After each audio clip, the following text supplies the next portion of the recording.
Ce jeudi 3 novembre marque le 70e anniversaire de la promulgation par le Japon de sa constitution pacifiste, un texte que le Premier ministre a cependant révisé. Mais d'après un récent sondage réalisé par l'agence de presse japonaise Kyodo News, plus de la moitié de la population japonaise s'opposerait à ces modifications. Le Premier ministre japonais Shinzo Abe a fait pression pour affaiblir et réviser la constitution nationale par laquelle la nation renonce à la guerre. Mais 70 ans après la création de la constitution pacifiste, un récent sondage national indique que la voie pacifique demeure la préférence des Japonais. Pour les analystes, il est clair que la population se méfie des motivations de leur chef du gouvernement. La Seconde Guerre mondiale a provoqué une catastrophe tragique en Chine. En Asie, ce sont au total 20 millions de personnes qui sont mortes, dont 3,1 millions de Japonais.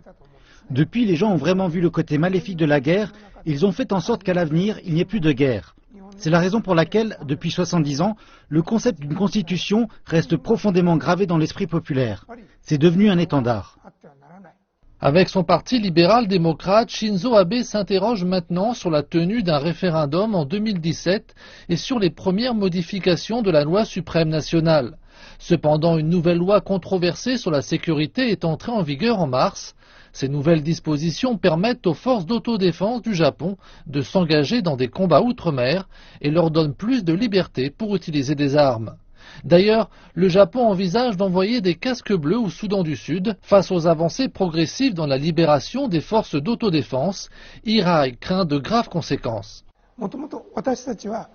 Nous estimons que la simple existence des forces d'autodéfense contrevient à l'article 9. De nombreuses personnes pensent que les forces peuvent fournir une assistance en cas de catastrophe et qu'elles sont capables de repousser une agression, alors ils les admettent.